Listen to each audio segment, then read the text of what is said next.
오늘의 사건 반장입니다. 서울 강동구 일대 식당이나 카페 등에서 상습적으로 노쇼를 벌여온 남성에 대해 경찰이 추적에 나섰습니다. 남성은 작은 업체만 노려서 예약 후 모습을 드러내지 않았던 것으로 알려졌습니다. 별거 중이던 아내를 찾아가 협박하고 살해한 50대 남성에게 징역 20년형이 확정됐습니다. 남성은 약 30년 동안 아내와 자녀들을 육체적, 정신적으로 괴롭혀왔습니다. 대전에서 음주 차량과 오토바이가 충돌하는 사고가 일어났습니다. 운전자는 차를 빼는 척하더니 그대로 도주한 것으로 드러났습니다. 뾰로롱! 안녕하십니까? 자, 교수님께 여쭙겠습니다. 어제 축구 한일전 보셨습니까, 혹시? 글쎄 못 봤습니다. 아, 결과는 아십니까? 못 봤으니까 결과를 모르죠. 졌죠. 0대 3. 졌어요. 예, 늦었어요. 제가 예. 봤어요.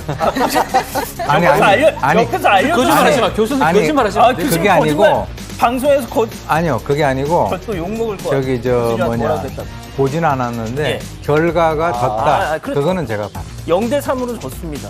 아니, 왜 그랬을까? 그러니까 아니 그 극장에서 이순신 장군이 외척 막 부수고 그러면 뭐 합니까? 현실에서는 이렇게 지는데. 감독님이 고등학교 후배님이십니다. 예? 갑자기 뜬금없이. 어떤 감독님이요? 그 한강 감독님. 아 진짜? 그럼 몇 장 좀. 뭘 찬이에요. 저 죄송- 사서 봐야죠. 농담입니다. 메가박생으로. 네. 알겠습니다. 죄송합니다.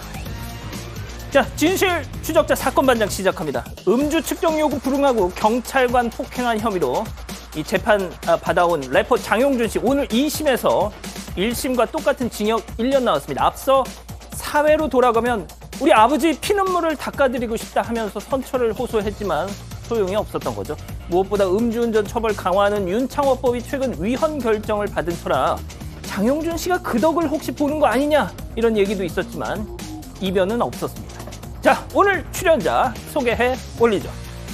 예, 김서연 기자, 양지열 변호사, 오윤성 순천향대 교수, 박지훈 변호사 나오셨습니다. 안녕하세요. 안녕하십니까? 예, 방학 맞은 우리 딸 홍지아가 학원 시간 당겨져서 모녀가 같이 사반 봐요 하신 김문정님, 하루 종일 사건 반장 하기만을 기다립니다 하신 조수진님, 김영미님, 보면 우라가 치밀어 오르지만 마치 내 마음을 대변하듯 대신 화를 내주는 사반 출연자분들 감사합니다 하신 김성초님, 고객님들도 함께 보시라고 샵에 항상 틀어놓고 있어요 하신 성남 야탑동 요코네일 최주인님, 케이크 만들 때 사반 틀어놓지 않으면 집중이 안 돼요 하신 부산 안락동 온천천로 매일이 생일 김현주님, 특히 우리 김현주님은 사반 가족 여러분들이 오시면은 생일 꽃갈 그리고 대형 초 서비스 약속하셨습니다. 자, 편의점 알바하고 있어요. 제발 부탁인데 마스크 제대로 착용해 주세요. 사반에서 꼭 홍보 좀 해주세요 하신 정땡땡님, 그리고 부산 할매 김정희님 모두 사랑합니다. 자, 재미는 물론 의리로 함께하는 6시 내 고정 사건 반장, 대한민국과 전 세계 동포 가족 여러분의 시선을 모아서 출발합니다.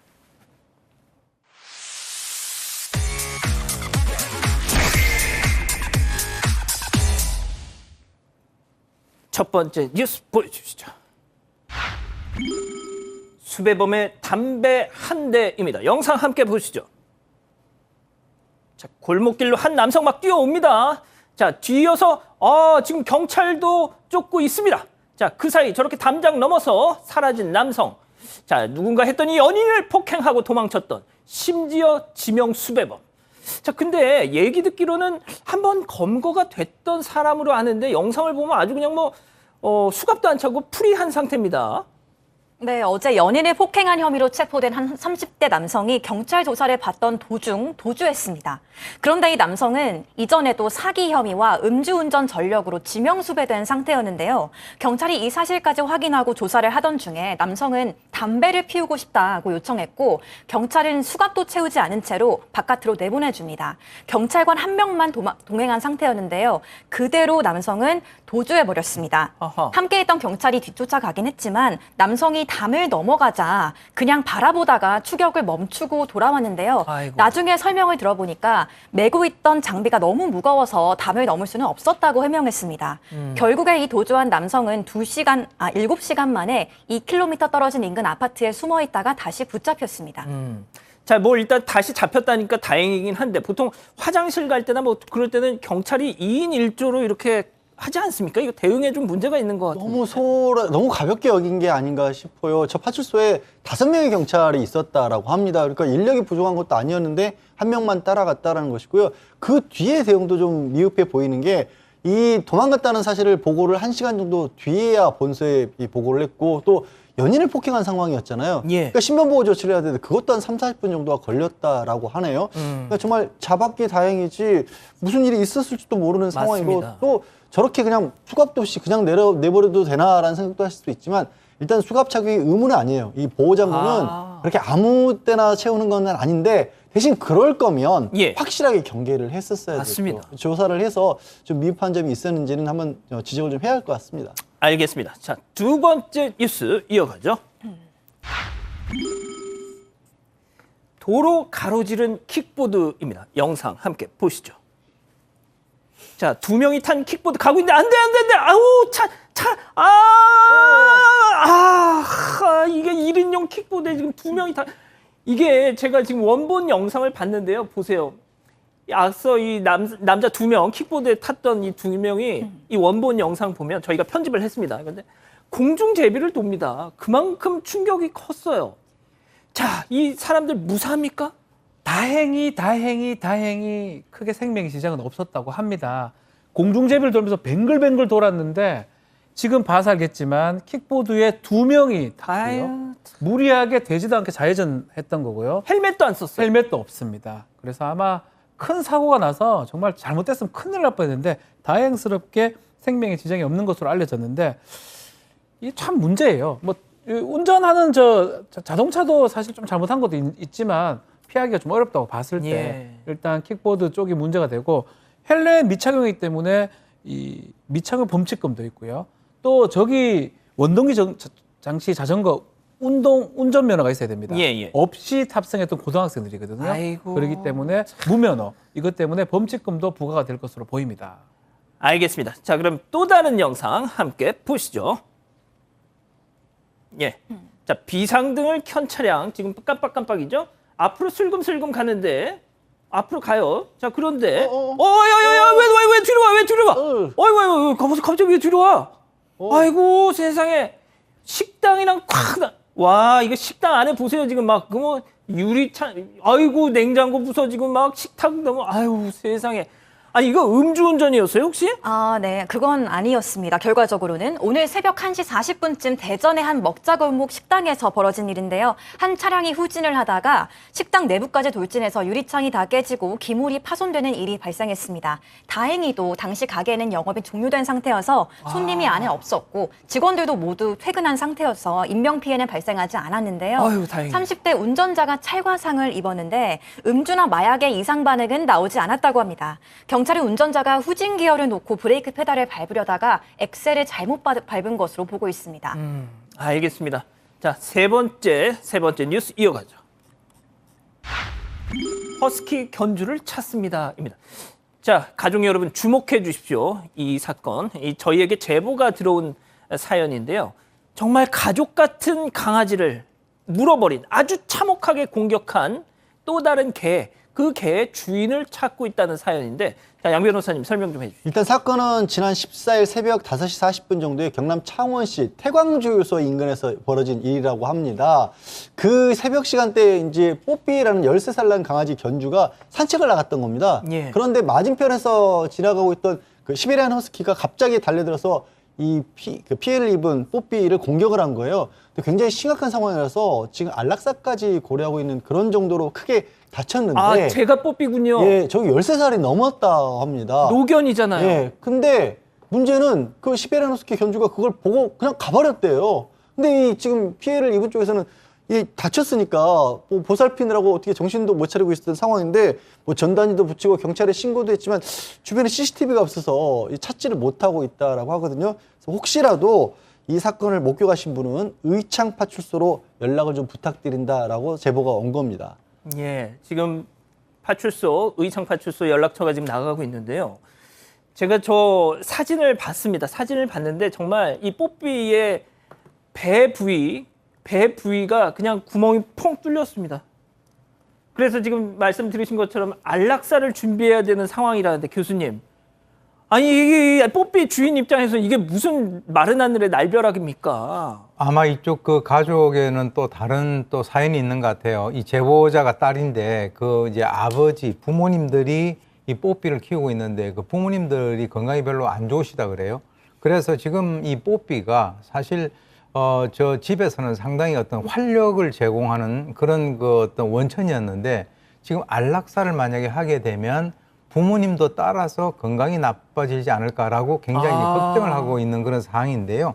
이 가해 견주는 50대에서 60대 그 정도, 50대 후반에서 60대, 그리고 강아지는 그 견종이 시베리안 허스키로 추정이 된다라고 하는데 글쎄요, 순간적으로 아마 본인이 그 상황이 되면 이게 뭔가 수습을 해야 되는데 그냥 강아지 배상할까봐 그게 두려워서 자리를 벗어난 것 같은데 아마 가해견 그 일개적으로 그 동네 산책하기는 어려울 것 같은데요. 제가 볼 때는 아마 동네 근처에 있는 사람들은 알 거예요. 그게 아주 작은 게 아니라 그렇죠, 시베리안 그렇죠. 허스키 크고 좀 눈에 띄거든요. 저 지금 나온 저거. 예. 그래서 빨리 뭔가 수습을 하시는 게 좋지 않겠나. 안 그러면은 계속 산책은 불가할 것 같습니다. 예. 방금 보신 시베리안 허스키인데 그 사진에 나온 저 개는 아니고 저 종이다라고 참고로 저희가 보여드린 겁니다. 꼭 좀 연락을 주셨으면 좋겠습니다. 다음 뉴스 이어가죠. 문콕 당했는데 협박. 자, 사진 함께 보시죠.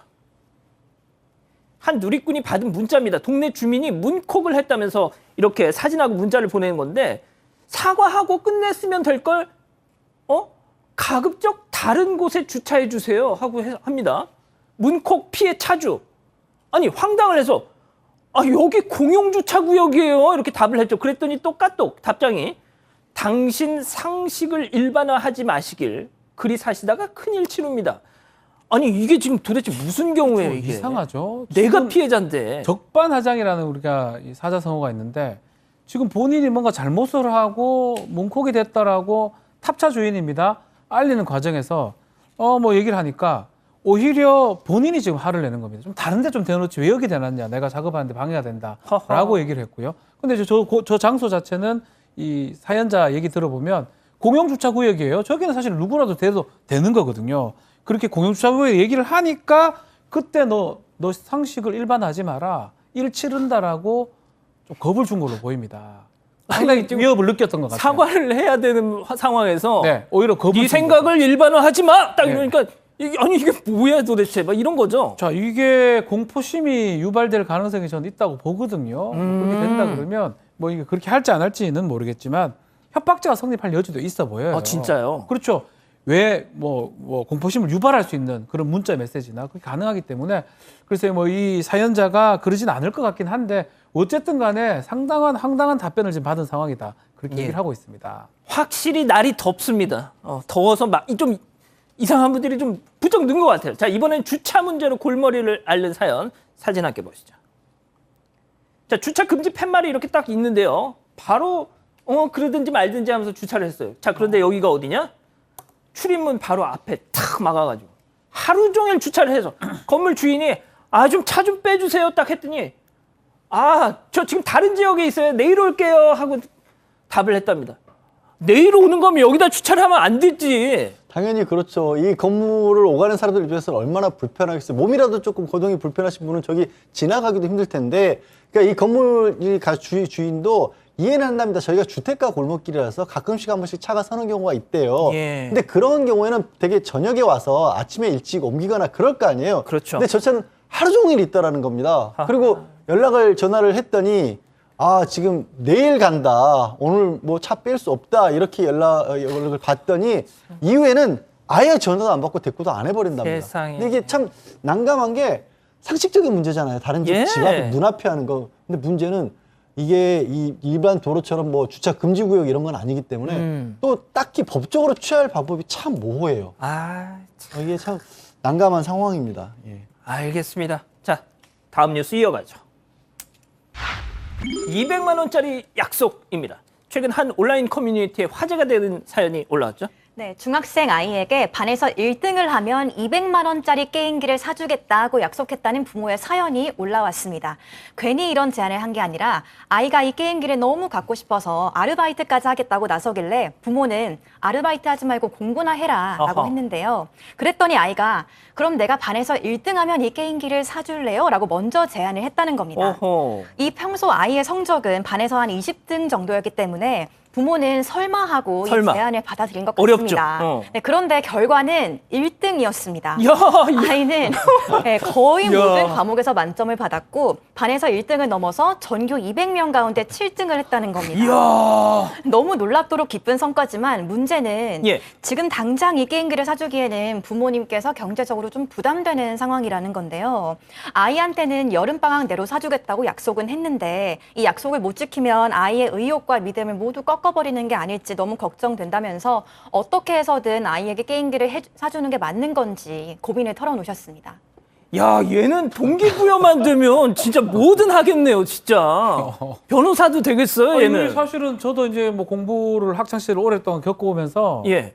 이렇게 오를 수는 없는 거거든요. 아, 진짜. 이게 갑자기 아이고, 오를 수도 이거 없고 얼마나 노력을 했겠어요. 이거 트릭을 부린 거예요. 일부러 못 하고 있다가 아, 원래 게임기를 천재인데. 위해서 딱 신뢰를 감추고 있다가 아 그래도 1등 하는 게 쉽지가 않은데 야. 대단한 아이입니다. 그러니까요. 자, 이 자녀 교육의 이 진짜 달인 우리 교수님 해법을 좀 주셔야 될 것 같습니다.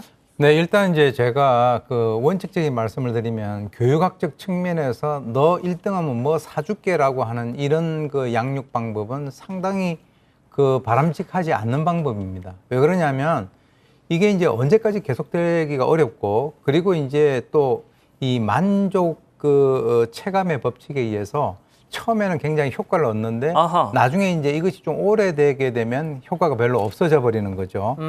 그리고 이제 좀 저는 좀 이상하게 생각하는 게 아니 그러면 처음부터 그것을 기대를 안 했다는 거예요 부모가. 너는 1등 못 한다라고 생각을 뭐 했기 그런 때문에 셈이죠. 약속을 갖다 한 건데 저는 이제 이 부모님한테 그 좀 팁을 드리면 대출을 받아서라도 반드시 약속을 지키세요.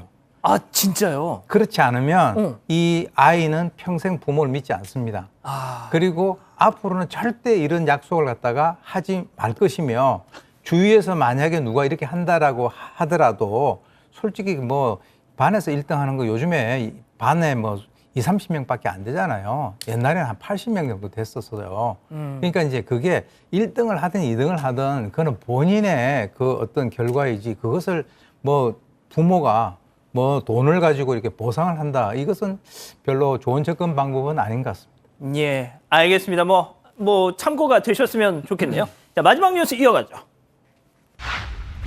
23년 만에 투샷입니다. 자, 배우 이정재 씨의 첫 감독 연출작 영화 헌트가 개봉을 앞두고 어제 칸 영화제에도 갔던 영화죠. 어제 이 코엑스 메가박등에서 시사회를 했는데 자, 절친인 정우성 씨와 영화 태양은 없다 이후에 23년 만에 스크린 재회라고요. 자 이게 눈에 띄는 부분입니다. 이정재가 첫 감독을 했다. 이것도 놀랄 일이지만 이정재, 정우성을 둘이를 볼 수 있다.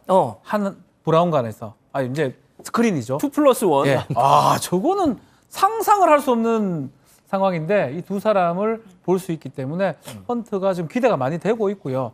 아마 내용 자체는 저도 아는 분들한테 이정재, 정우성 탄다는 한 1, 2, 3년 전에 이거 만들 때부터 얘기를 들었었거든요. 둘이가 할 리가 있나 이렇게 얘기를 했는데 이 두 사람이 뭐 안기부, 그러니까 1980년대 예. 안기부의 요원 이런 걸 해가지고 아마 하여튼 재밌는 첩보 이 영화를 좀 찍었다고 합니다. 기대가 되는 작품입니다. 아우, 진짜 기대가 되네요. 알겠습니다. 아, 투샷 멋있습니다. 자, 부산 수영구 남천동 사시는 느그서장 남천동 살제 그 남천동 지율 할매님 보고 계신가요? 아, 제게 이 편지와 아주 귀한 그림 한 점을 보내주셨죠? 예, 그림 잠깐 띄워줄 수 있어요? 예. 직접 그려주신 유화를 보내주셨어요. 뭐 저랑 닮은 걸로 쳐요, 그냥. 예. 자, 그런데 편지에 사건 반장 찐찐 껌딱입니다. 나오시는 분들 너무너무 모두 좋아요 하셨습니다. 정말 감사합니다. 저 그림 죽을 때까지 소장하겠습니다. 저축에는 힘이 있다. 사장님의 회복력, 부모님의 생활력, 이 모든 게 든든한 저축력. 당신을 위해 저축은행이 힘이 되겠습니다. 저축은 힘, 저축은행. 100% 국산 보리로 채웠다. 1%의 갈증도 남지 않도록. 진한데 깔끔해. 세상 처음 까만 보리차, 블랙보리. 이제 다른 건 못 마시겠다.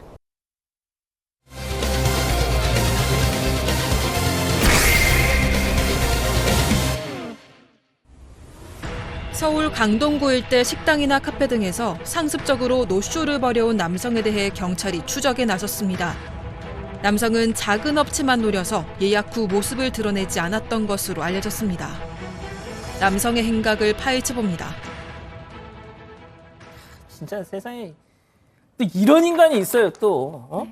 정말 저도 너무 화가 나는 사건이었는데요. 예. 야, 순간 깜짝 놀랐어요. 내가 왜? 그러니까 미안해요. 김 기자. 죄송합니다. 네. 한 남성이 김밥 한 줄을 먹으면서 유심히 김밥집 안을 지켜봤다고 합니다. 그런데 이 남성은 다음날 다시 나타나서는 어제 먹었던 김밥이 너무 맛있다면서 이번에는 40줄을 포장해달라고 주문을 했다는데요. 열심히 말아놨는데 약속 시간이 다 되도록 또 한참이 지나도록 끝내 모습을 드러내지 않았고 입금하겠다던 돈도 안 보냈다고 합니다.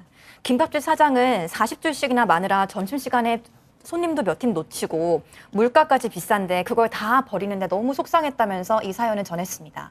예. 노쇼가 뭐냐면 이제 예약을 했다가 그걸 일방적으로 취소하는 거죠. 그러니까 뭐 알리지도 않고 그냥 펑크를 내는 겁니다. 자, 심지어 이 남성 이 김밥집 말고 다른 곳에도 피해를 입혔다고 하던데 신고는 안 했습니까 그럼? 신고들을 안 했다고 합니다. 일단 저기서 김밥집에서 한 100m 떨어진 곳에 카페에도 비싼 걸로만 10잔가량 음료를 주문을 해놓고 나타나질 않았다라고 하고요. 뭐 중국집에도 아예 중국집에 찾아갔던 모양입니다. 인상착의를 기억을 하고 있어요. 사장님이 거기서도 자기 직원들 주겠다면서 10그릇 넘게 주문해놓고 역시 돈을 치르지 않았는데 사장님들이 그러시는 거예요. 이게 아주 큰 돈은 아닌데다가 그런 사람이면 해코지할 수도 있다라는 생각에 신고도 못했답니다. 자, 교수님. 이게 되게 영세한 김밥집이에요. 김밥 그런데 40줄 주문이 들어와서 이 사장님 제가 통화도 했었는데 그 40줄 예약받고 그걸 만들면서 얼마나 행복감에 빠져 있으셨겠어요. 아, 오늘 그래도 매상 좀 올렸다 하면서. 근데 그게 세상에 사기였습니다. 그러니까 이제 이 남성 같은 경우는 예를 들어서 일단 자기에게는 뭐 금전적 이익이나 이런 거는 전혀 없죠. 오히려 자기의 시간과 노력을 투자를 해서 이제 그런 결과를 가져오게 되는데 그럼 이 사람이 왜 그런 그 노력을 또는 시간을 투자해서 그렇게 하느냐? 제가 볼 때는 이제 심리적인 만족감을 추구하는 것이 아닐까. 예를 들어서 이제 이 사람은 어떻게 보면 성격이 굉장히 고약해서 남들에게 골탕을 먹이거나 남들에게 실망을 주거나 이런 것에 있어서 자기의 어떤 존재감을 느끼는 그런 심리를 가진 그 소유자가 아니냐라는 그 생각이 드는데요. 제가 볼 때는 우리 앵커께서 늘 하시는 얘기 있잖아요. 왜 이렇게 사느냐 하는 거기에 바로 해당이 되는 사람 같습니다. 맞습니다. 자, 그런데 박 변호사님, 네. 뭔가 그래도 그쪽에서 뭘 남겨놨으니까 그걸 믿고 이렇게 김밥을 만드셨을 거 뭐 아니에요? 예약할 때도 그렇고 기본적으로 전화번호를 좀 남겨두라고 이렇게 하죠.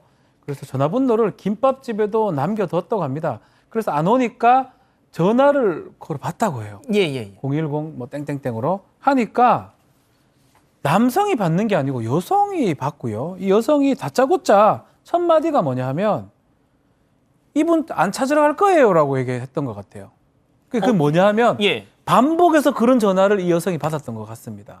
그러다 보니까 이 딱 전화를 하자마자 여자인데 저 남자 아닌데요. 그 남자 안 찾아갈 겁니다라고 답변을 한 것 같아요. 아마 뭐 카페도 그렇고 중국집도 그렇고 전화번호를 남기긴 남겼지만 다른 사람의 전화번호를 남겼고 그 여성의 전화번호로 그 여성은 또 다른 또 피해를 봤던 걸로 지금 보입니다. 야, 진짜 이거는 이 자는 꼭 잡아야 되겠네요. 응? 그러니까 그 여성분의 전화번호, 자기 전화번호도 아닌 걸 갖다가 카페, 김밥집 여기저기 다 뿌리고 다녔던 겁니다. 그러면서 저런 짓을 벌인 건데, 그럼 여기서 오늘 첫 번째 사건 체크포인트 짚어보죠. 7년 전 통이 무슨 소리죠? 네, 이 번호를 도용당했다는 피해자는 이런 전화를 한두 번 받은 게 아니라고 했습니다. 7년이 넘도록 중국집, 카페, 꽃집 못 가게 할 것 없이 많을 때는 하루에도 몇 번씩 이런 전화를 받았다고 털어놨습니다. 아, 교수님 진짜 어쩜 좋습니까? 진짜 이거 완전히 상습이네, 이거. 7년이면은 이게 뭐 7개월도 아니고 7년이라니까 저도 이제 깜짝 놀라는 그런 상황인데요. 지금 이제 그렇다면은 야. 주위에서 이런 피해를 본 사람이 한두 명이 아니라는 얘기 아니겠습니까? 예. 그럼 궁금한 게 저는 두 가지가 있어요. 첫째, 왜 그러면 이렇게 7년 동안 했는데 이제 와서 이런 사실이 수면 위로 올라왔느냐. 두 번째, 지금 전화 번호 도용된 피해자 있잖아요. 그분 같은 경우는 이 전화번호를 바꾸지 않고 7년 동안 그런 피해를 당해왔는지 저도 분석이 잘 안 되는 그런 상황이에요. 예. 그게 무슨 어떤 사연이 있는지는 모르겠지만 그래서 제 생각 같아서는 신상 공개 규정을 바꿔서라도 이런 사람들 끝까지 추적해가지고 진짜 신상 공개를 좀 했으면 좋겠다 하는 것이 개인적인 바람입니다. 박 변호사님, 근데 왜 이렇게 못 잡고 있는 걸까요? 아마 이제 뭐 사실 전혀 자기의 뭔 남기지는 않았던 것 같습니다. 저도 사실은 두 사람이 조금 의심스럽기도 한데 어쨌든 간에 그 여성의 번호를 왜 쓰고 있는지 그 부분도 좀 확인이 돼야 될 것 같고요. 이걸 뭐 지문을 통해서 확인할 수 있는 방법도 없고요. 그러다 보니까 근데 경찰이 이제 이게 혐의를 만약에 업무방해죄 등등이 적용될 수 있을 것 같거든요. 좀 피해가 크다 그러면 그 형사적으로 적용을 시킨다면 뭐 CCTV라든지 이런 걸 해가지고 좀 찾아낼 수도 있지 않을까 생각이 듭니다. 아유, 그냥 진짜 뭐 맨날 제가 드리는 말씀이지만 마음 같아선 저 이 CCTV에 블러 저걸 확 걷어내가지고 아유, 뭐 맨날 뭐 입만 아프죠. 자, 양 변호사님, 저 사람 잡으면 어떤 혐의를 적용할 수 있습니까? 일단 유괴한 업무집행 방해가 가능할 것으로 보이고요. 근데 지금 여성이 계속해서 전화를 받았다고 했잖아요. 그 예. 얘기는 뭐냐면 피해 입은 가게들이 고스란히 파악이 되는 겁니다. 지금도. 아, 그때 당시에 이 사람이 어떤 수법을 쓴 거냐면 소에게 그리고 혼자 일하거나 뭐 사장이 됐든 직원이 됐든 그러니까 신고해도 이런 정도로 이 사건 하기가 어려울 거라고 생각하시는 피해자들만 고른 것 같거든요. 예. 근데 이게 다 모였잖아요. 이제 저 여성에게 7년치 데이터베이스가 있는 거예요. 그걸 근거로 적용을 하면 액수가 어마어마하게 늘어날 수 있거든요. 예. 저도 이런 정도면 잡아서 좀 혼이 나야 이런 이 선량한 피해자를 멈추게 할 수 있는 겁니다. 그런데 정말 이 와중에도 미담이 하나 있는 것이 이 사건을 맡고 있는 강동경찰서의 한 형사분이 저 김밥집 사장님의 안타까운 사연을 듣고 주변에 이렇게 알렸더니 주변에 또 이렇게 사업을 하신 분들이 그 김밥집에 어떤 매상을 막 되게 많이 올려주셨다고 해요. 그래서 참 이 와중에도 김밥집 사장님 세상 살만한 일은 있더라 이런 말씀도 또 남기셨더라고요. 자, 첫 번째 사건 이렇게 정리하고요. 두 번째 사건 이어갑니다.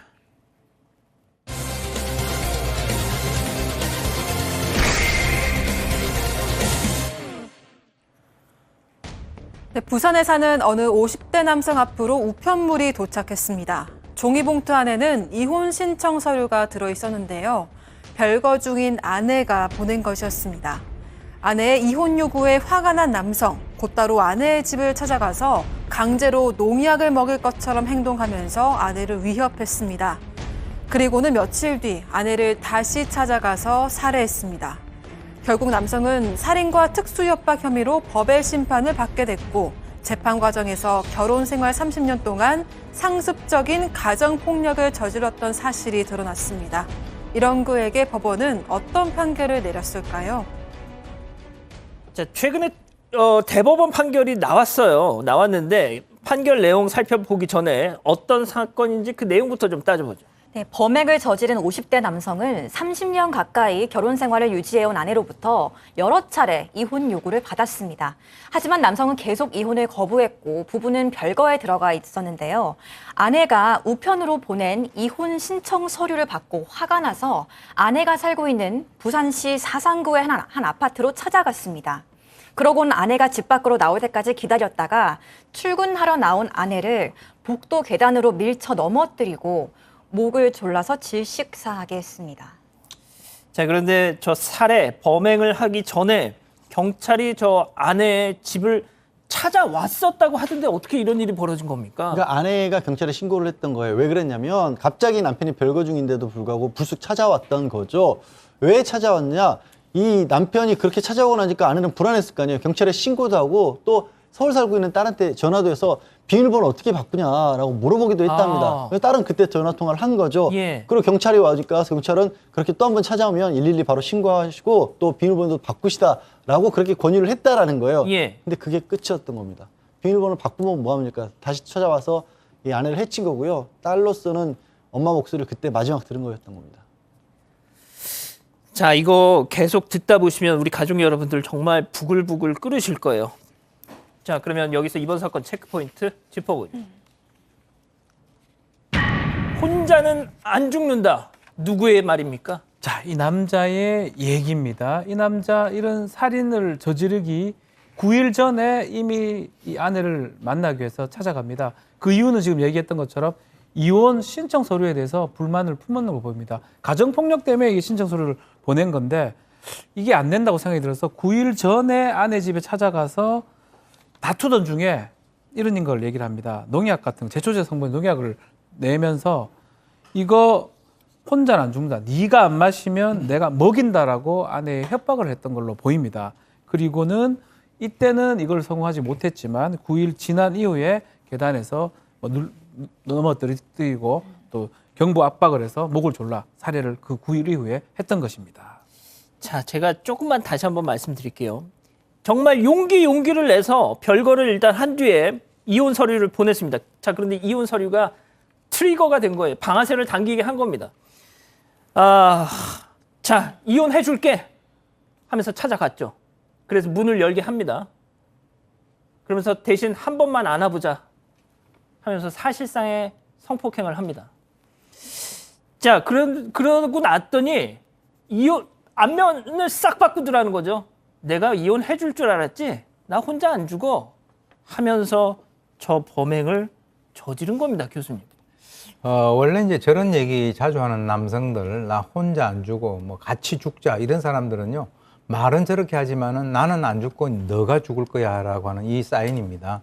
그 실제로 이제 제가 가정 폭력 관련되는 그 사건들을 쭉 이렇게 보면 저런 남성들 같은 경우는 밖에서는 꼼짝 못하고 집안에서 이불 뒤집어 쓰고 만세 부르는 사람들이거든요. 그러니까 30년 동안 저 아내에 대해 가지고 저런 식으로 이제 해왔다라고 하는 것은 사실 저 여성의 입장에서는 그야말로 지옥과 같은 생활이었을 것이다. 그래서 뭐 지금 이번 사건 같은 경우는 이제 그 아내가 살해됐지만 사실 아내가 남편 살해하는 경우도 마지막에 본인이 내가 죽겠구나. 그렇죠. 또는 뭐 내 아이들을 다 죽이겠구나 하는 이런 상황이 되면은 여성이 오히려 남편을 살해하는 그런 경우도 있는데 정말 사람 잘 만나지 않으면 정말 30년 동안이라는 게 우리가 옆에서 얘기는 하지만 저 사람에게 30년이라는 게 그야말로 자기 그 전 인생이 지옥 덩어리 아니겠습니까? 진짜 참 안타까운 사건이네요. 재판이 시작됐습니다. 자, 김 기자, 교수님 말씀처럼 그 30년 동안 재판 과정에서 다 전모가 밝혀졌어요. 정말 말 그대로 죽지 못해서 사는 지옥 같은 생활이었습니다. 네, 이 남성은 결혼 생활 30년 하는 동안 상습적인 가정 폭력을 저질러 온 것으로 드러났습니다. 자녀들이 진술한 바에 따르면 남성은 평소에도 술에 취하기만 하면 가족들에게 같이 죽자고 폭언을 하면서 흉기로 위협까지 했다는데요. 밖에서는 좋은 사람으로 보였을지 몰라도 집에만 들어오면 폭군으로 돌변했다는 겁니다. 특히 술을 마시고 들어온 날이면 흉기를 들고 가스밸브를 자르겠다고 협박한다거나 밤새도록 아내를 성적으로 괴롭히는 날도 많았다고 합니다. 자, 이게 그냥 단순하게 이런 정도 상황만 들으시면 어떤 분들은 그냥 이혼하면 되지 왜 저러고 살아라고 할 수도 있잖아요. 그럴 정도의 수준이 아니었던 겁니다. 이 사건 들을수록 이 세상 떠난 여성에 대해서 너무 슬프고 안타깝고요. 이 남성에게는 너무나 화가 나는 그런 상황이에요. 이 폭력이 얼마나 심했으면 아내 같은 경우에는 2009년도에 이미 극단적 선택을 시도를 했다 합니다. 그리고 정말 극적으로 살아나서 도망가서 쉼터에서 피해 있었는데 예. 그러다가도 또 들켜서 또 폭력을 당했다라는 거고요. 남자가 이제는 아예 이렇게 얘기를 했다는 거예요. 너 또 한 번 도망치면 네 식구들, 친정집, 언니들 다 해치겠다. 이렇게 협박을 한 겁니다. 그러니까 이 아내는 도망도 못 가고 있었던 상황이었던 겁니다. 진짜 지옥이었죠, 삶이. 야, 이 진짜 그러니까 이게 그겁니다. 제가 다시 한번 좀 말씀드리면 교수님, 저렇게 맞고 살고 끙끙대고 그냥 견뎌셨을 때는 자녀들이 미성년자일 때였어요. 자, 그런데 이제 대학에 가고 성인이 되고 나니까 이제 자녀들도 그걸 계속 봤을 거 아닙니까? 옆에서 엄마 이혼해 하면서 힘을 북돋워 준 거예요, 옆에서. 근데 이혼 서류를 그래서 그렇게 낸 겁니다. 그런데 저런 결과가 나온 거예요. 아주 전형적인 그 가정 폭력 그 형태예요. 그러니까 이제 뭐 친정 그 식구들을 해코지하겠다, 아이들한테 해코지하겠다, 이제 그런 건데요. 제가 볼 때는 저 남성이 이제 최종적으로는 자기가 목표로 하는 그 자기 아내를 저렇게 살해했지 않았습니까? 근데 제가 이제 저 사람의 심리를 한번 추정컨대 딱 살해하는 그 순간에 상당히 허탈했을 거예요. 왜 그러냐면 30년 동안 자기가 만만하게 보고 그렇게 했던 사람이 유일한 사람이었거든요. 만약에 옆집에 있는 그 어떤 다른 집에 있는 부인에게 저렇게 하면 바로 떼어 들어간단 말이에요. 근데 그 집안에서 그런 식으로 폭행을 하면서도 사실은 지금은 좀 달라져야 된다라고 보는데 지금은 아마 여성들이 저렇게 맞고 그냥 있지는 않을 겁니다. 그런데 글쎄요, 참 이게 같이 죽자라고 하면서도 본인은 결국은 살았네요. 자, 일단 이자는 뭐라고 자기 혐의에 대해서 변명을 하던가요? 네, 당초 검찰은 남성이 아내를 살해하고 극단적인 선택을 하려는 계획까지 세웠다고 봤습니다. 그런데 남성은 자신이 우울증으로 인한 심신미약 상태에서 범행을 저질렀고 우발적인 살해였다고 주장했는데요. 아내와 몸싸움을 하다가 목을 졸랐다거나 아내가 그 자리에서 사망한 건 아니라고 말했습니다. 자, 그랬구나. 우발적이었구나 했던 겁니까? 1심 재판부는?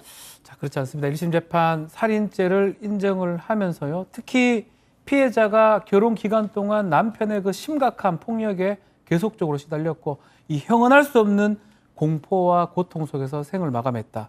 또 자녀들, 유족들이죠.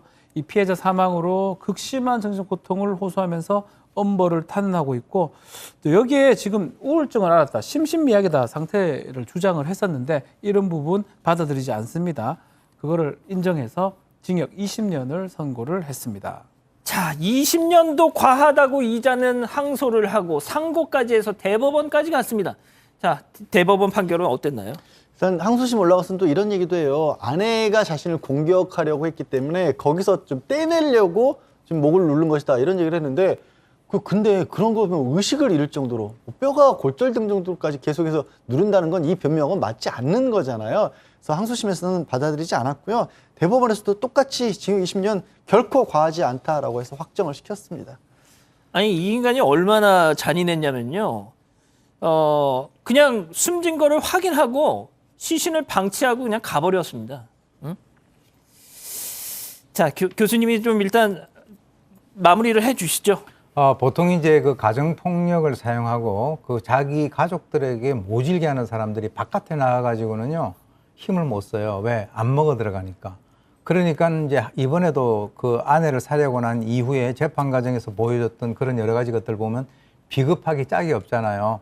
심신미약이다, 같이 죽자, 나 혼자 안 죽는다, 이런 식으로 얘기하면서도 재판 딱 들어가니까 조금이라도 감형을 받기 위해서 계속 항소를 하고 하는 이런 것들을 보게 된다면 지금 사실 뭐 30년 동안 아내를 괴롭혔는데 20년 받았는데 아마 시청자 여러분들도 이게 과연 뭐 충분한가 이렇게 말씀을 하시겠지만 지금 그러고 계십니다. 예, 제가 봤을 때는 어떤 처벌도 충분하지 않습니다. 그리고 이제 우리 대한민국에서는요, 이제 그 이런 식으로 하는 것들은 이제 그만 이제 스톱해야 되고요. 제가 이제 젊은 학생들한테 물어봐요. 근데 요즘에는 맞고 결혼 생활을 할 여성들이 대한민국에는 이제 앞으로는 없을 겁니다. 남성들이 정신 차려야 됩니다. 알겠습니다. 두 번째 사건 이렇게 정리하고요. 세 번째 사건 이어갑니다.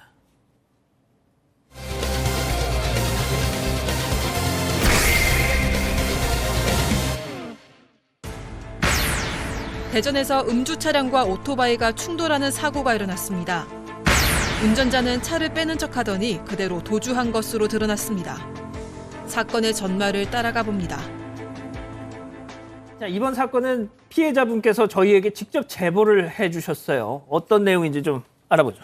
네, 지난 23일 오후 7시 46분쯤 대전 동구의 한 골목길 사거리에서 오토바이와 자동차가 충돌하는 사고가 났습니다.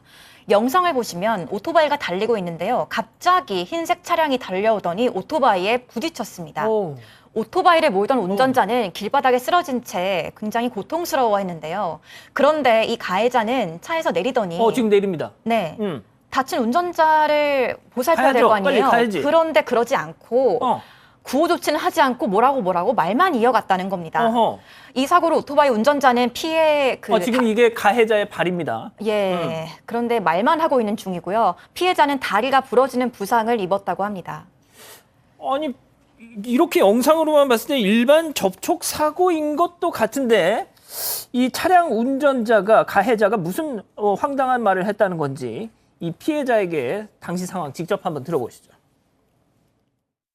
오토바이에 깔려 있는 상황이었고 다리가 부러져서 좀 상당히 좀 많이 아파하고 있는 상황이었는데 이제 그 아주머니는 좀 있다가 이제 차에서 내려서 그냥 대충 그냥 나는 잘못한 게 아니다, 아저씨가 잘못했지 않냐, 그냥 일어나라, 그런 말만 반복적으로 하는데 그때 이제 말할 때 술 냄새가 살짝 나더라고요. 그래서 이제 주변 사람들이 그 아주머니가 술 먹은 것처럼 보였기 때문에 112에 신고하겠다고 하자. 그 아주머니가 그걸 왜 112 신고를 하냐고, 그냥 보험 처리하면 되는데 그냥 신고하지 말라고 막 그런 식으로 소리를 쳤고요.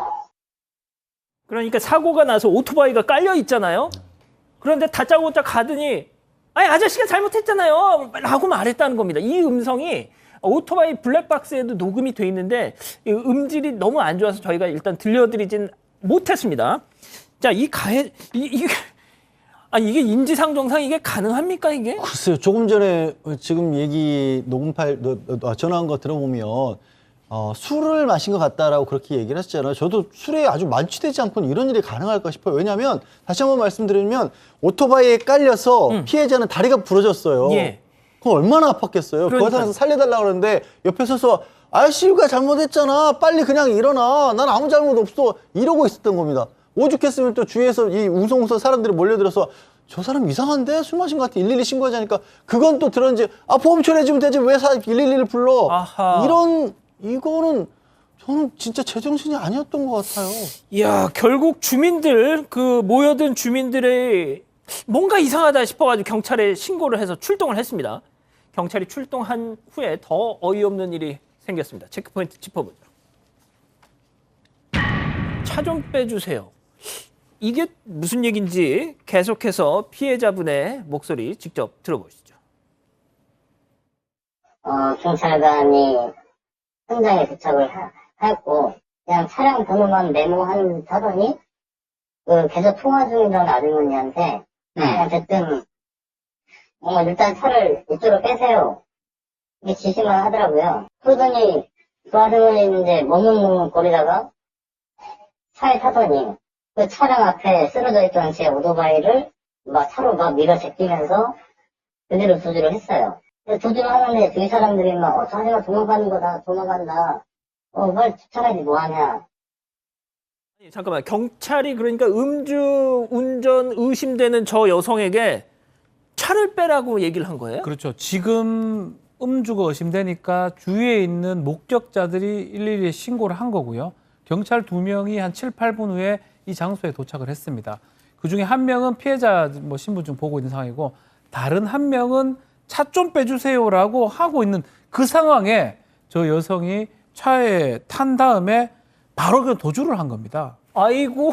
그냥 타고 도주를 하는데 빼는 척하다가 타고 도주를 하는데 도주를 하면서 이제 지금 오토바이도 조금 더 치기도 했고 넘어진 오토바이 치기도 했고요. 그래서 경찰들은 당연히 도주할 거라 생각도 못 했겠죠.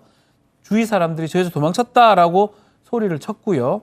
쫓아갔는데 놓쳤다고 하면서 다시 피해자한테 다가와서 우선 치료받아라라고 말을 남기고 떠났다고 합니다. 저 사모님 차 좀 빼주세요 해서 차를 알겠습니다, 뺄게요 하면서 빼다가 슝 하고 가버린 겁니다, 교수님.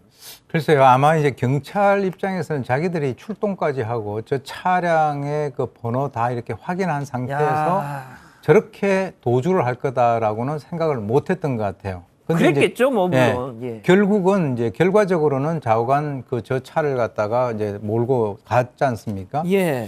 근데 왜 경찰이 다 이렇게 확인을 했는데 저 가해 운전자가 갔을까요? 그러게요. 본인이 그 나름대로 제가 추정컨대 그 나름대로 생각을 했었던 것 같아요. 만약에 저 사람이 술을 마셨다면 내가 오히려 여기서 가는 게 여기서 음주 측정해가지고 나중에 이 대인 사고 났으니까 그거보다는 좀 낫지 않겠나.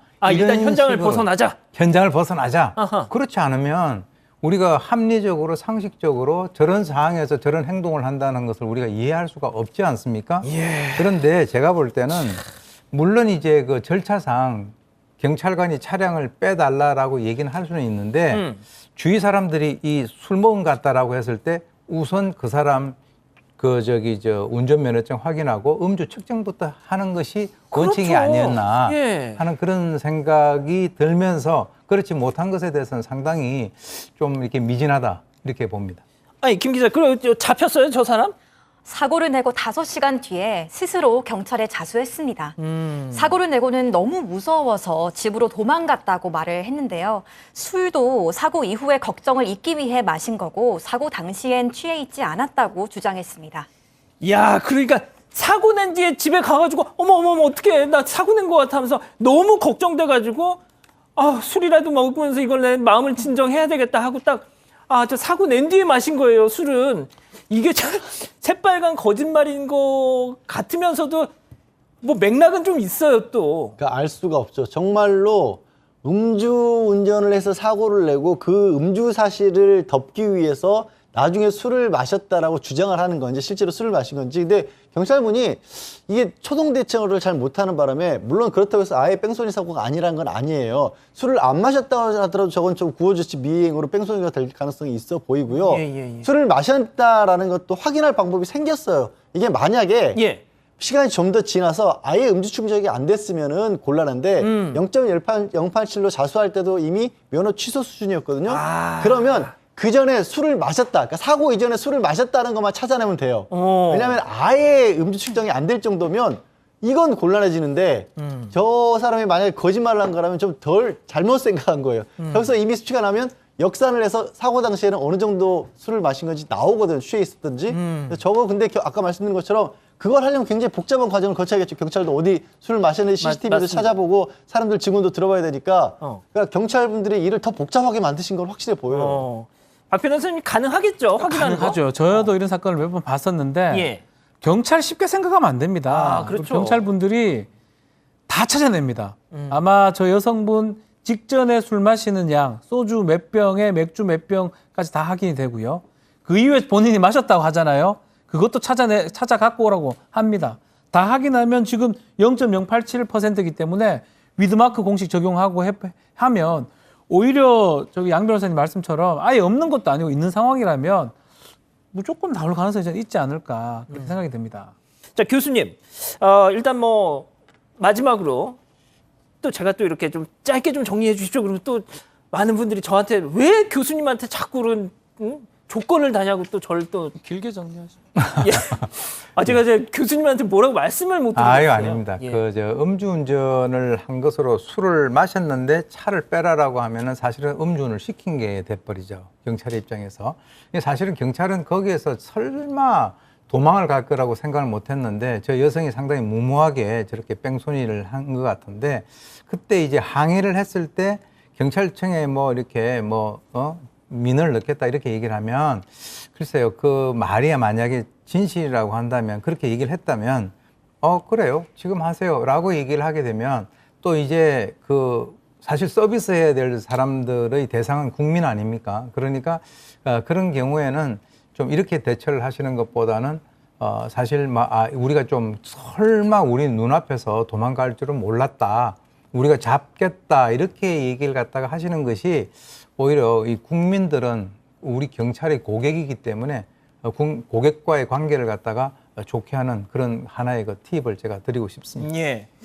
최병권님이 저에 대해서 지금 자꾸 막 뭐라고 하시는데 뭐 이유를 모르겠네요. 알겠습니다. 자, 세 번째 사건 이렇게 정리하고요. 계속해서 사건연구소 이어갑니다.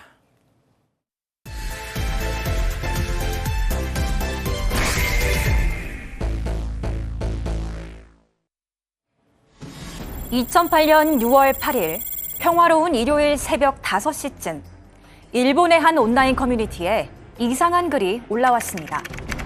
아키하바라에서 사람을 죽일 겁니다. 이날은 아키하바라에서 보행자 천국 이벤트가 열렸던 날. 정오가 조금 지났을까요? 행사를 즐기는 사람들로 북적이던 거리에 2톤 트럭 한 대가 돌진하더니 지나가던 행인 5명을 그대로 덮치고 멈췄습니다. 다친 사람들을 구하기 위해 행인들이 모였는데 트럭에서 내린 운전자는 미리 준비한 흉기를 마구 휘둘렀습니다. 이 사건으로 7명이 사망했고 10명이 크게 다쳤습니다. 대체 그는 왜 이런 일을 벌인 걸까요? 오늘 사건연구소는 일본 도심 무차별 살인 사건을 파헤쳐 봅니다. 자, 아키하바라 아시겠지만 중장년에게는 워크맨과 코끼리 밥통으로 상징되는 그 우리나라의 용산 전자상가 같은 곳이고 젊은 세대에게는 이 오타쿠의 성지라고 불리는 그런 곳이죠. 자, 오늘 사건연구소에서는 정말 처음으로 해외 사건, 일본에서 일어난 이 사건을 다뤄보려고 하는데 이 아키하바라 살인 사건이 2008년 6월 일본에서 터지고 나서 우리나라에서도 상당한 충격이 전해졌었습니다. 자, 그런데 바로 넉 달 뒤에 강남 논현동 그 고시원 방화 살인 사건, 그때도 정말 이른바 외로운 늑대에 의한 이런 사건이 벌어지면서 야, 이게 남일이 아니었구나라는 그때 상당한 국내적으로도 충격이 안겨졌던 그런 사건이었는데, 자, 일단 그래서 저희가 한번 준비를 해봤습니다. 자, 먼저 사건 개요부터 정리를 해볼까요? 네, 때는 2008년 6월 8일 일요일이었습니다. 범행이 발생한 아키하바라는 애니메이션 등 오타쿠 문화가 발달한 도쿄 도심의 번화가인데요.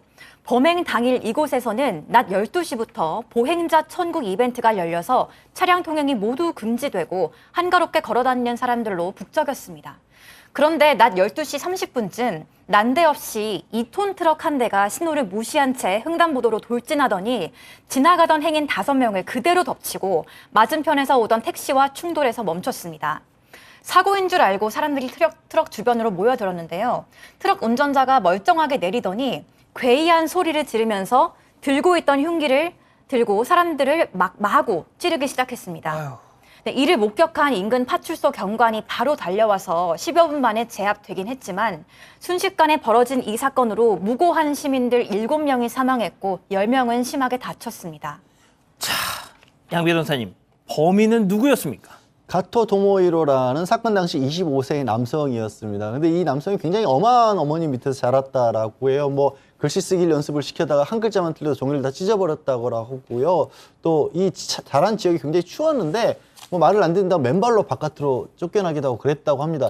그래서 이 남성이 명문 고등학교까지는 진학을 했는데 고등학교 때부터 이제 반항이 좀 시작됐고 대학을 못 가고 그다음부터 이제 인력 파견 업체를 주로 전전을 했다라고 하네요. 그리고 여러 군데서 파견 회사를 다니다가 사건이 나기 열흘 전쯤에는 당시에 파견 나가 있던 회사에서 계약 만료 통보를 받았던 그런 상황이었습니다.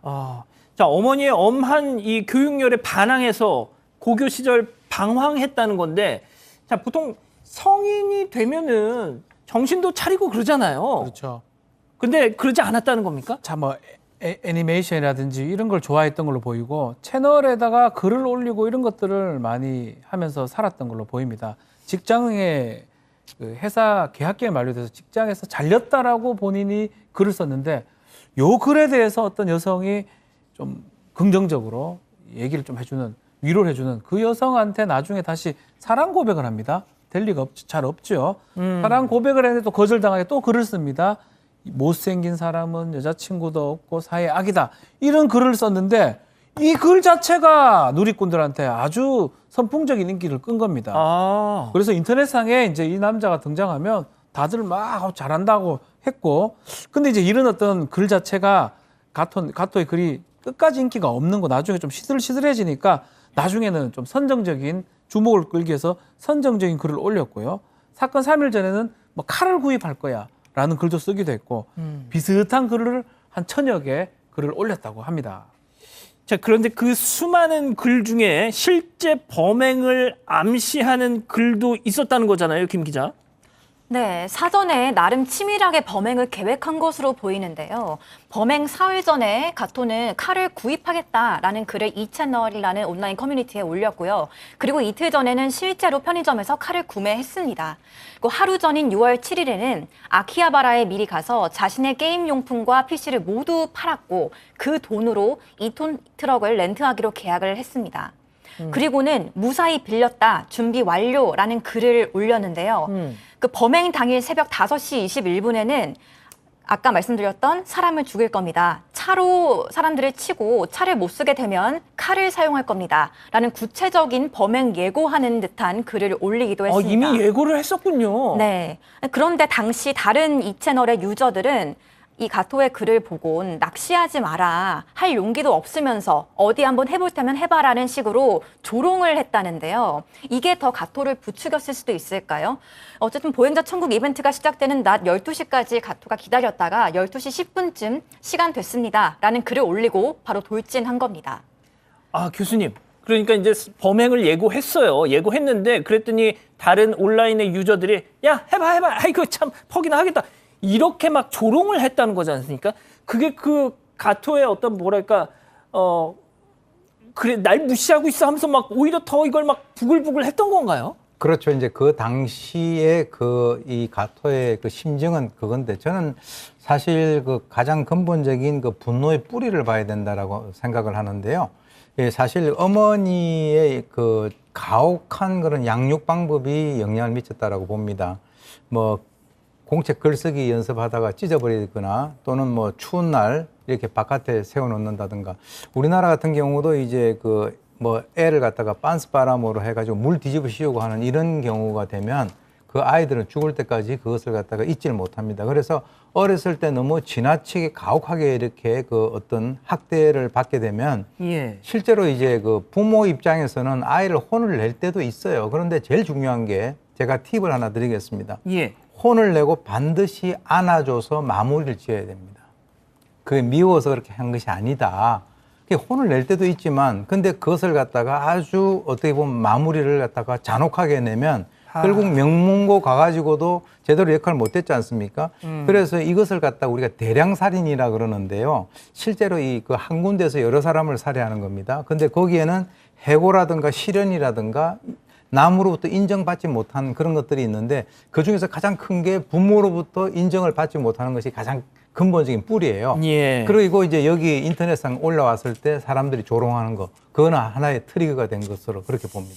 자, 양 변호사님, 제일 중요한 거 보통 저런 범행이 그냥 뭐 음침하고 어둡고 이런 게 아니라 세상에 백주대낮에 사람 많은 아키하바라 그 한복판에 유동인구 많은 그 동 이게 왜 그랬을까요? 일단 저런 식으로 많은 사람들을 해칠 수 있는 장소를 골랐겠죠. 2005년도에 있었던 다른 일본 내에서의 트럭 살인 사건에서도 범행 수법을 참작을 했다라고 하고요. 그리고 아까 이 가토가 애니메이션과 게임의 오타쿠였다라고 했잖아요. 결국 저 아키하바라라는 장소 자체가 그런 사람들의 성지라고 했던 겁니다. 아하. 근데 이 가토가 글을 썼죠. 채널에. 나 이 실제로 범행 올릴 거야. 그러면 그 채널에 관심을 갖는 사람들이 제일 많이 몰리는 데가 어딜까요? 아키하바라잖아요.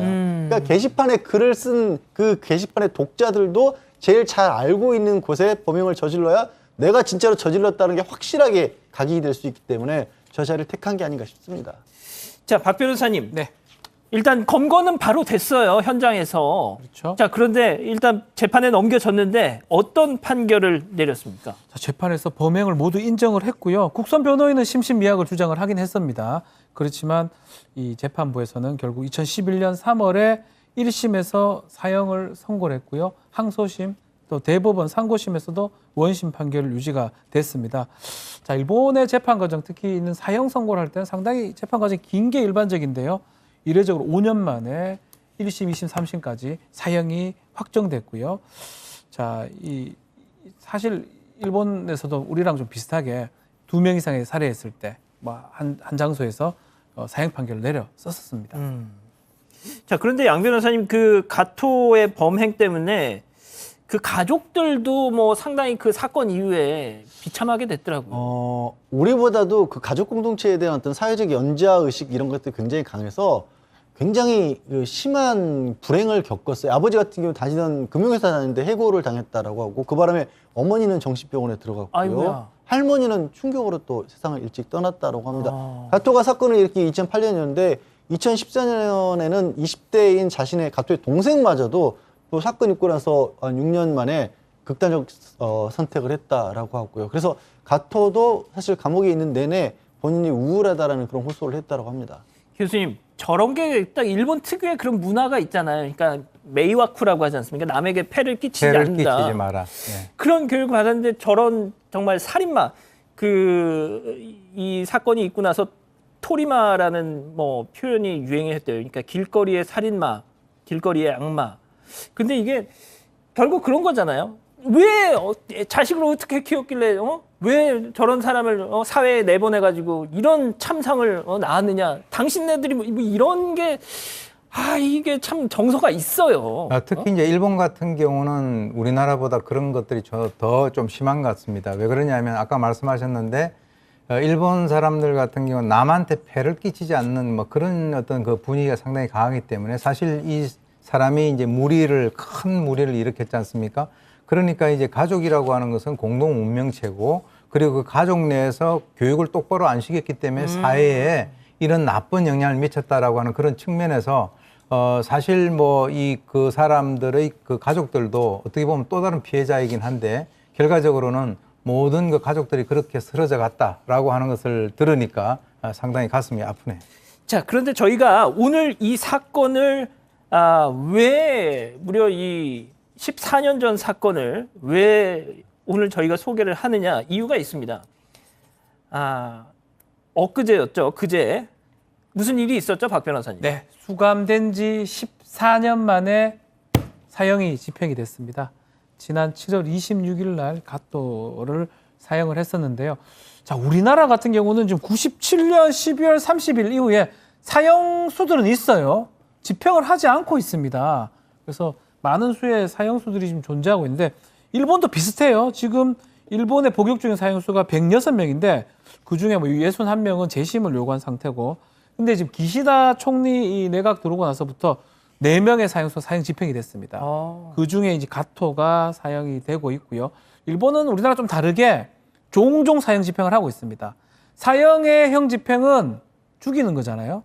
뭐 유기형 같은 징역은 교도소에 보내서 살해하는 거고 예. 근데 벌금은 금액을 납부하는 거. 사형은 미결수인 겁니다. 집행되기 전까지는. 그래서 집행을 해야지만이 그 형이 완료가 되는데 일본은 계속적으로 사형을 집행하고 있는데 우리나라 같은 경우는 25년간 아직까지 사형이 집행이 안 되고 있는 실질적 사형 폐지 국가로 분류가 되고 있어 오늘 이 사건이 주목을 받는 것 같습니다. 예, 알겠습니다. 일단 저희가 뭐 앞으로도 사건 연구소에서는 주로 뭐 국내 사건들을 이렇게 리뷰하는 시간을 갖겠지만 왕왕 이렇게 해외 사건들 중에서도 뭔가 좀 따져봐야 될 그런 내용이 있으면 가끔씩 좀 다뤄보겠습니다. 자, 오늘 사건 연구소 이렇게 정리하고요. 글로벌 픽 이어갑니다.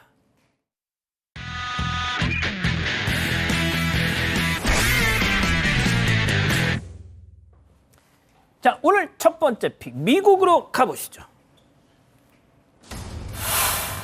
뭘까요? 네, 경비행기 한 대가 바닷속으로 풍덩 고꾸라져 버립니다. 비행기에 이상이 생겨서 바다 표면에 비상 착륙을 시도했는데 실패하고 만 건데요.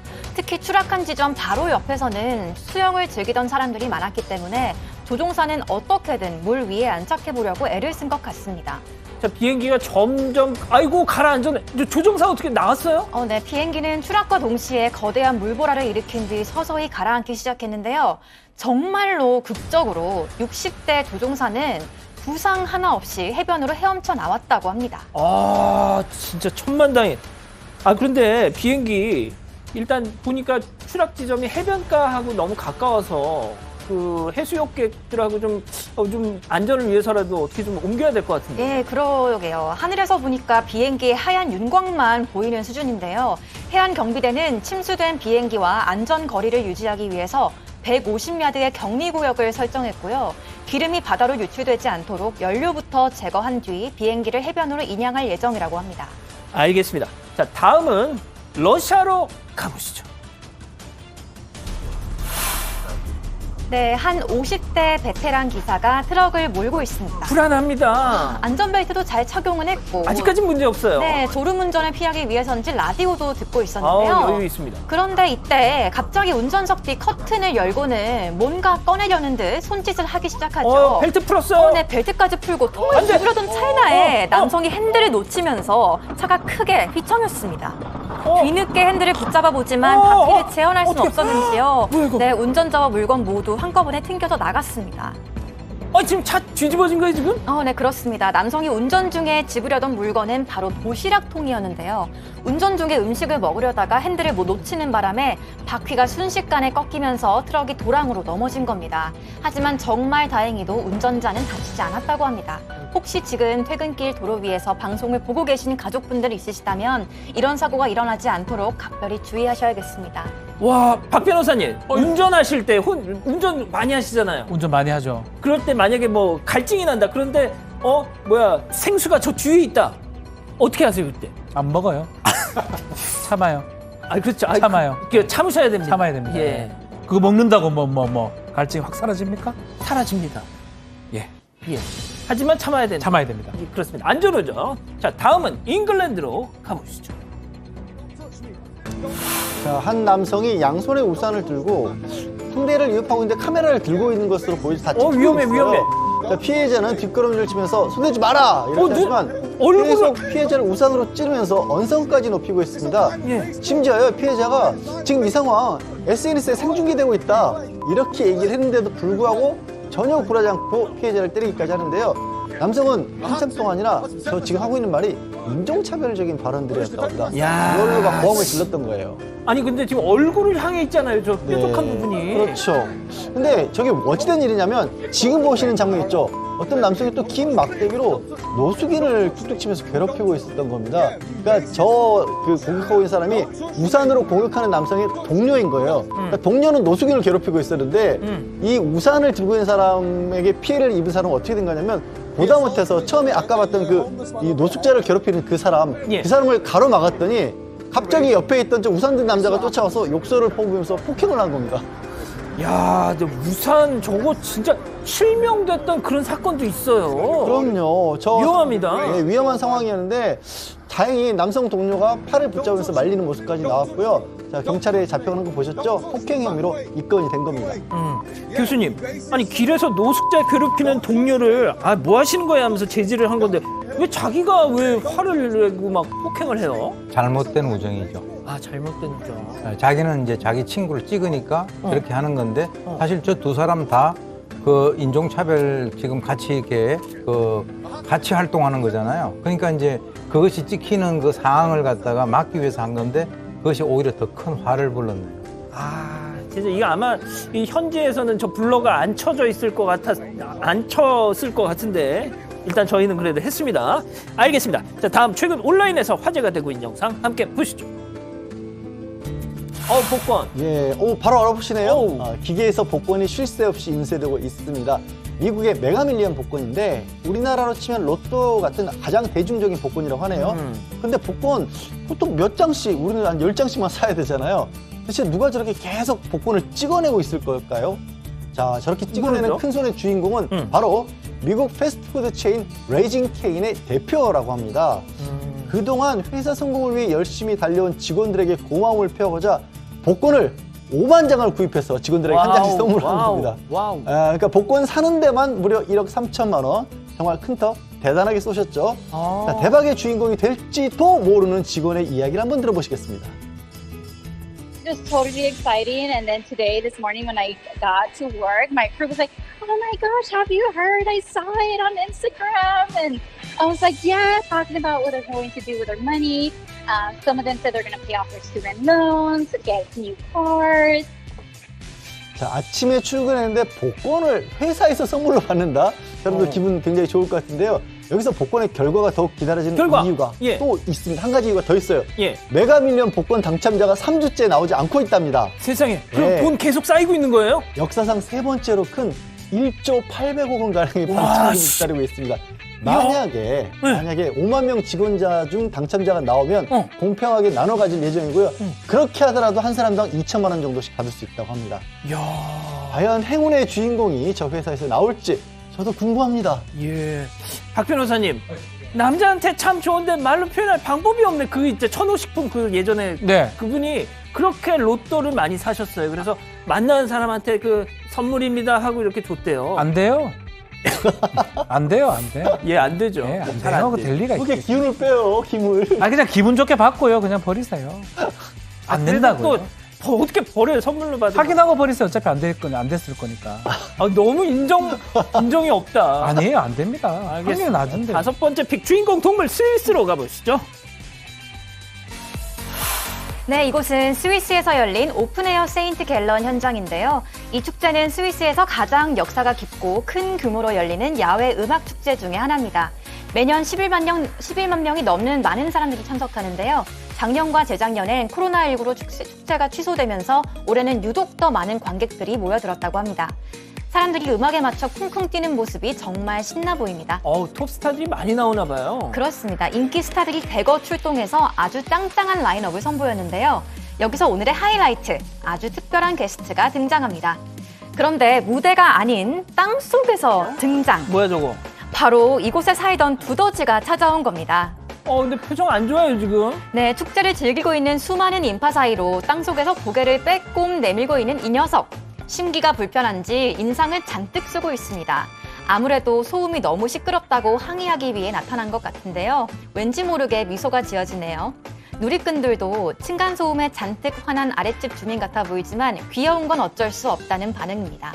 교수님 약간 야 왜 이렇게 시끄러워 하면서 딱 나온 것 같아요. 예, 그런 예. 것 같아요. 누가 이렇게 뛰어다녀요? 말해서. 경비실에다가 연락하겠다. 뭐. 죄송합니다. 제가 잠깐 마지막 브라질로 가보시죠.